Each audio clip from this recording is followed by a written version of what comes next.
All right, guys, we are live. Welcome to another Q&A. So I made a video yesterday about talking how to the 5 myth busters of knife defense, and I got a lot of comments. I got some, good questions. A lot of you guys enjoyed the video. You asked me to make another one, and actually, what happened was I actually forgot to mention one very important point. And that is, what's up, man? And that is, in a knife attack, you're gonna get cut. You're gonna get cut, expect to get cut, but the idea is you don't wanna get cut, right? Obviously.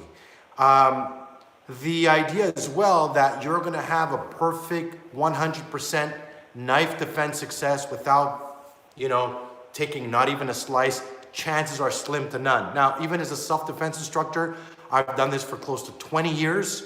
I actually have videos going full out with Helen, and I've trained this shit, and she uses a marker, and I even get cut. And I know what we're doing, I know the drill, because it's that hard and that dynamic when we're looking at knife defense. So in this video, what I'm gonna give you are 5 ways not to win, but to survive. What's the difference? The difference between surviving is you might get cut once or twice, maybe even 5 times, but manage to escape. You might manage to get cut, but still fight back and strike him and be able to stop him, slow him down, mobilize him.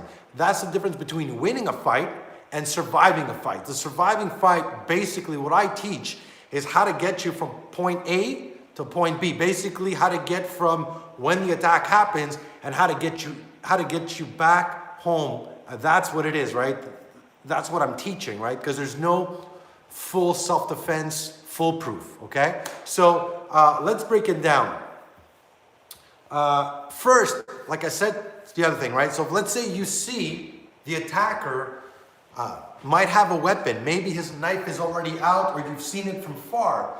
If you have the range and the space, run for it. Absolutely, right? So if I have 10, 15 feet, I'm in an open space, bolted. What happens very often when I talk to people who've been attacked, I tell them, okay, what happened? Oh, the guy pulled out the knife, he started attacking me or whatever it was. They always start the fight from when the attack happened. But the attack happens when you make visual or intuitive contact. That means the instant I see something or I feel something. I always tell people, how did the guy manage to get?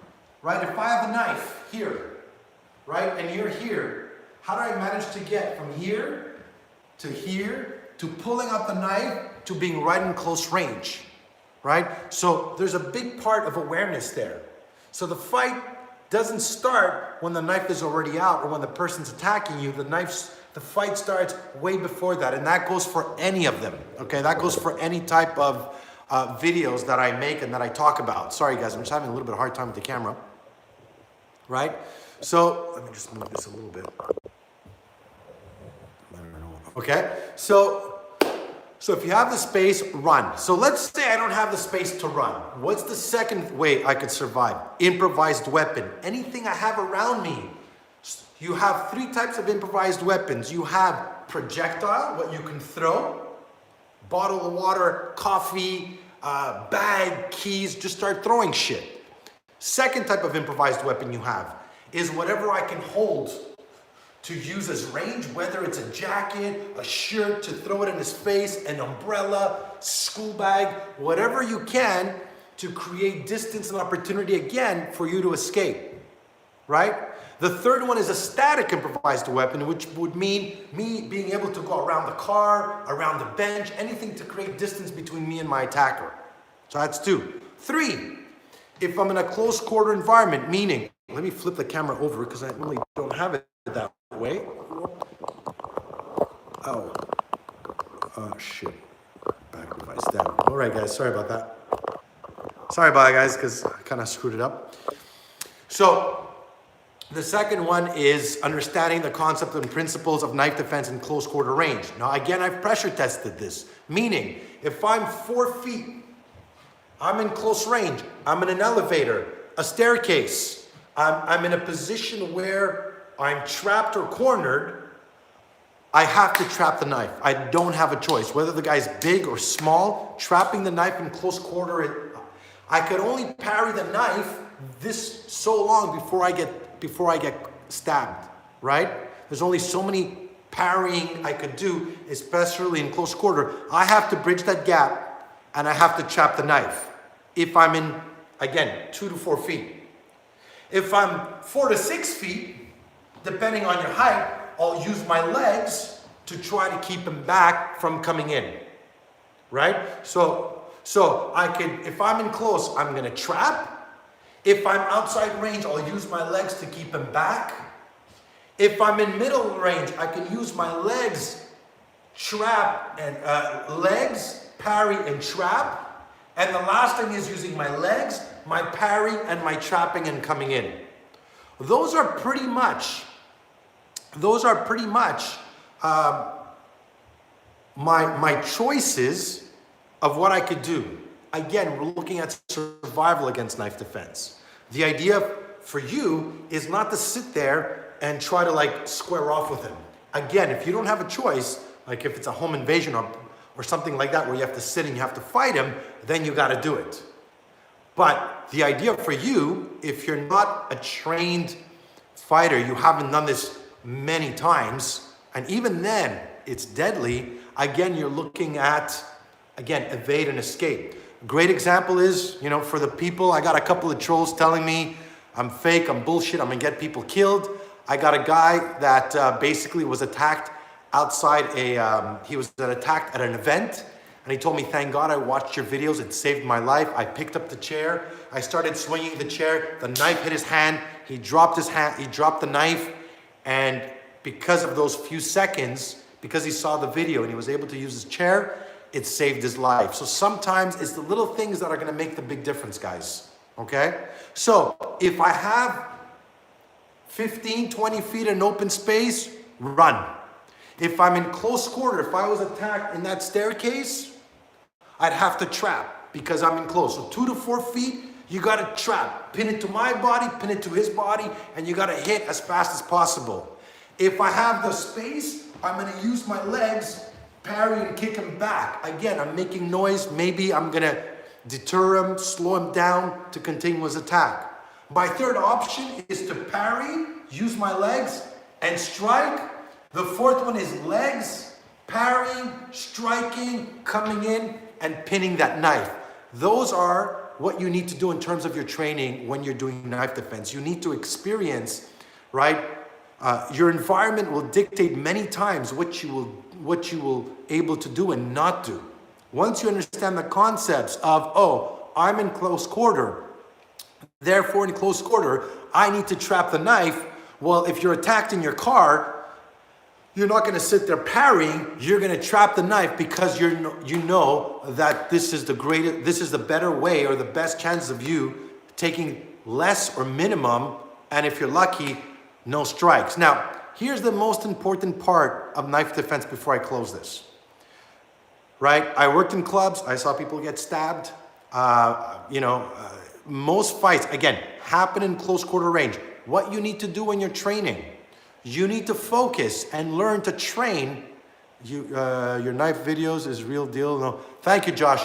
What you need to do is train, whether it's knife defense or self-defense, is the first 3 to 6 seconds prior to the strike. That means when the guy is walking up to you and he's talking to you and he's shifting his weight, maybe putting his hands in his pockets, the fight starts that very moment. You have to be ready right there. At that moment, you got to be in code red, meaning you're looking at his hands, you're looking at his body weight, how he's shifting. Is he moving in close? Is he taking his range? Is he angling off? Is he putting his hand in his pocket or outside his pocket? Those are the whole difference that are going to make in terms of you surviving a knife attack. Because if you're able to pick up on those cues, the moment the knife comes out, you could explode and attack. You could explode and intercept. The quicker you do that, the less chances you have of getting stabbed, and the less chances and the less slashes or cuts you're gonna get, because your action or reaction will be much quicker because you're aware of the positioning and of what might be coming, right? So again, guys, I'm gonna be making more knife defense videos. If you guys want to see them, go visit my website, nickdrossos.com. I'm putting all my new content, weekly fight analysis, combat conditioning, weapons training, women's self-defense. It's all on nickdrossos.com. The reason being, all my videos are being flagged. They're taken down. So all my new content is on my website, guys. Go check it out. Subscribe. It's only $10 a month, guys. And that's it. Greetings from Germany. Philip, what's up? What martial arts have you practiced? Orphans, I'll be, Nick, I should be practicing these techniques. Absolutely. Best knife defense, camera's good. Nick, what the fuck? Vincent. So that's it, guys. When we're looking at knife defense, again, it's the most dangerous weapon in the street, especially in close quarter. You gotta be aware when you're facing the guy and he's talking to you, as I'm looking at him, I'm looking at his hands. Where is he moving? Is he angling off? Is he looking around? Is he shifting his weight? Did he take a step in and then take a step back? You got to be able to pick up on those cues. The faster you can pick up on those cues, the quicker your response is going to be for you to enter and strike, or maybe move back and see an exit point or an improvised weapon. You take a, you have to be proactive, one step ahead. The more you're ahead of your attacker, the faster you'll be able to act. Or if you react, you'll have a quicker response. Man, absolutely. Jacket, belt, throw shit, whatever. Again, it's about survival. That's why I call it surviving a knife attack. I'm not telling you to sit there and try to take these guys down and try to grapple them. The idea for you is to, my idea and what I teach is basically survival. Is how do I get you to your home? How do I get you back in one piece, with taking the least amount of, like basically survival, right? The difference between surviving a fight and winning a fight is, if I struck him and he did this, well, I'm out, I'm running. Winning would be me sitting there and trying to square off and finish the guy.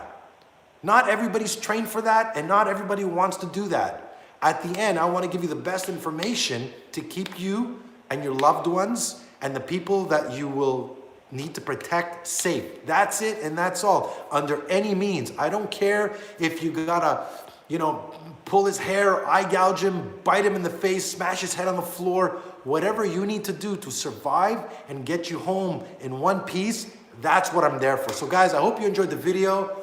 Make sure to like, to subscribe, to hit the bell. Go check out my website, nickdrossos.com, and stay safe, guys.